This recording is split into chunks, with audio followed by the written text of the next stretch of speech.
కానీ ఏపీలో ఆల్రెడీ 50 రోజుల పరిపాలన అయితే పూర్తయింది. అప్పుడే విమర్శలు కూడా స్టార్ట్ అయినాయి. ఒక పక్క జగన్మోహన్ రెడ్డి గారేమో ప్రతిపక్షం కావాలని చెప్పి డిమాండ్ చేస్తున్నారు అసెంబ్లీలో. సో ఎలా చూడొచ్చు? జగన్మోహన్ రెడ్డికి ప్రతిపక్ష హోదా ఎలా ఇస్తారు సార్ చెప్పండి. ఇప్పుడు చంద్రబాబు నాయుడు 23 మంది ఎమ్మెల్యేలు ఉన్నప్పుడు ఆయన ఒక మాట అన్నారు అసెంబ్లీలో. ఏమన్నారు? మీకు నేను గేట్లు కానీ ఎత్తేస్తే ఒక 6 మంది ఎమ్మెల్యేలు కనుక మా పార్టీలోకి వచ్చేస్తే నీకు ఆ ప్రతిపక్ష హోదా కూడా ఉండదని చెప్పేసి. అలాంటప్పుడు ఈయన 11 మంది ఎమ్మెల్యేలు పెట్టుకొని ఎలా అడుగుతారు? కొంచెమన్నా ఉండాలి కదా. అసలు ఇప్పుడు నీకు కనీసం ఒక 18 మంది ఎమ్మెల్యేలు కనుక వచ్చింటే నువ్వు ప్రతిపక్ష హోదా డిమాండ్ చేయక్కర్లేదు. ఈయనేదంటే ప్రతిపక్ష హోదా ఇస్తే కానీ నేను అసెంబ్లీలోకి రాను అని అంటే తప్పించుకోవడానికి చేస్తున్న స్టెంట్లు అవి. ఇప్పుడు ఆయన అసెంబ్లీకి పోతే ఆయనకు వచ్చేసి మైక్ ఇవ్వరు. ఇంతకుముందు ప్రతిపక్ష నాయకుడు అయితే అతనికి ఖచ్చితంగా ప్రియారిటీ ఇవ్వాలి. అంటే సీఎం మాట్లాడిన తర్వాత కావచ్చు, మంత్రులు మాట్లాడిన తర్వాత కావచ్చు, ఖచ్చితంగా ప్రతిపక్ష నాయకుడి యొక్క అభిప్రాయం తీసుకుంటారు. కానీ జగన్మోహన్ రెడ్డి వచ్చేసి ఇప్పుడు ప్రతిపక్ష నాయకుడు కాదు కాబట్టి అతనికి అలాట్ అయిన టైంలో మాత్రం అతను మాట్లాడాలి. అది అతనికి నచ్చదు. సో అతనికి ఇంపార్టెన్స్ లేనప్పుడు అతను ఎందుకు వస్తాడు? పైగా అతని ఎమ్మెల్యేలు చాలామంది ఏమంటే ఇప్పుడు రాజ్యసభ ఎమ్మెల్యేలు కావచ్చు, ఈ లోక్సభ ఎమ్మెల్యేలు కావచ్చు, వీళ్ళని కాపాడుకునేదానికి సరిపోతుంది ఆయనకి. ఆయన ఏదో ఆయన పార్టీని ఉనికిని కాపాడుకోవడానికి చేస్తున్నారు అంతేగాని ఆయనకైతే ప్రతిపక్ష హోదా ఇవ్వరు. ఎలా ఇస్తారండి? అలాగే ఇంకొకటి ఏంటంటే వాలంటీర్ వ్యవస్థ లేకుండా ఫంక్షన్ ఆన్ టైంలో ఈ గవర్నమెంట్ అయితే ఇస్తుందన్న. సో మీకు ఏమనిపిస్తుంది?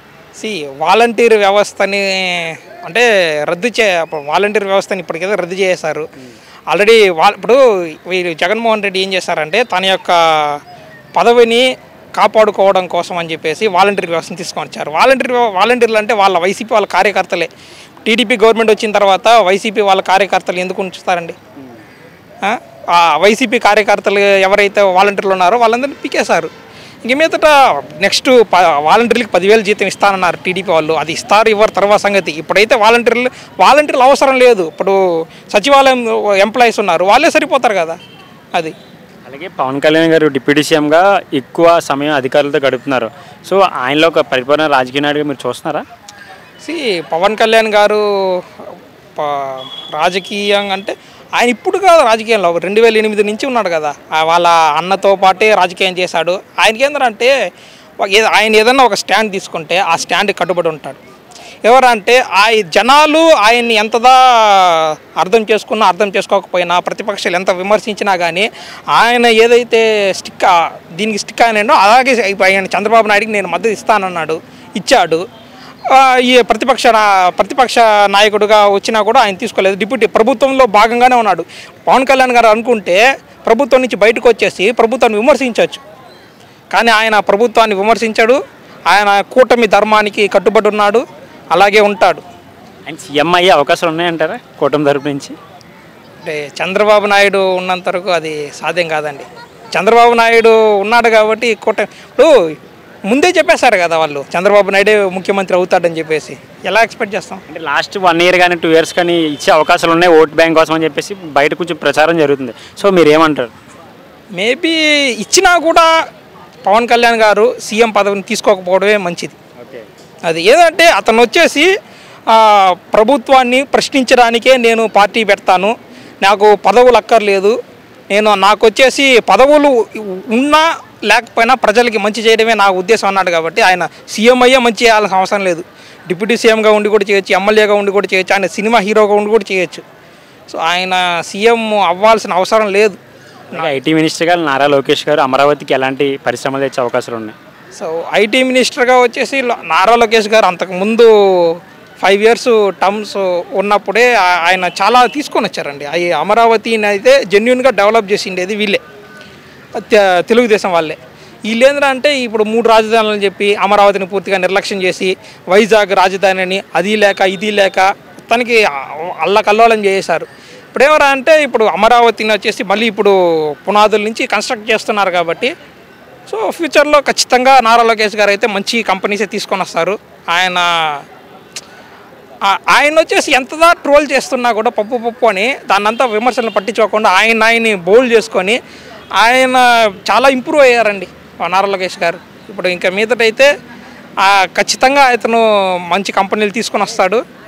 ఖచ్చితంగా అతను ఐటీ శాఖ మంత్రిగా మంచిగానే క్లిక్ అవుతాడు. అండ్ ఇంకొకటి ఏంటంటే గన్నవరంలో వంశీ గారు అయితే అరెస్ట్ అవ్వడం జరిగింది. సో దీని మీద జగన్ గారు కానీ వైసీపీ ప్రభుత్వం ఎక్కడ స్పందించలేదు. సో ఎలా చూడవచ్చు? వంశీ గారు వచ్చేసి టీడీపీ పార్టీలో లేరు.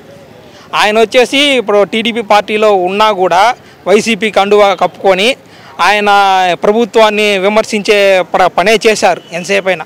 ఆయన టీడీపీ పార్టీ తరపున ఎమ్మెల్యేగా గెలిచి కూడా ఆయన వైసీపీకే సపోర్ట్ చేశారు. ఆయన ఇప్పుడు ఈ సాక్షాత్తు అసెంబ్లీలోనే చంద్రబాబు నాయుడు గారిని ఆయన వైఫ్ని చాలా నీచమైన మాట్లాడినారు. అలాంటప్పుడు ఆయన గురించి ఎందుకు స్పందిస్తారు సార్ చెప్పండి? ఆయన వచ్చేసి ఇప్పుడు తెలుసు, ఆయన వచ్చేసి ఇన్సైడ్ రాజకీయాన్ని చేశారని తెలుసు. ఆయన ప్రతిపక్షంలో ఉంటూనే అధికార పక్షాన్ని సపోర్ట్ చేశారు. అలాంటప్పుడు అతను ఇప్పుడు ఆయన వల్లభనేని వంశీ పరిస్థితి ఏంటంటే అతను వైసీపీలోకి వెళ్ళలేడు, టీడీపీలోకి రారు, ఇంకే పార్టీ అతను చేర్చుకోదు. కాబట్టి ఒక వంశీ అనే వ్యక్తికి ఎవరు కూడా మద్దతు ఇవ్వరు. అది జగన్మోహన్ రెడ్డి వచ్చేసి నిరసన తెలియజేయడు. ఎందుకంటే ఆయన నిరసన తీసుకుంటే ఆయన పాప ఆయన మడికే చుట్టుకుంటుంది కాబట్టి.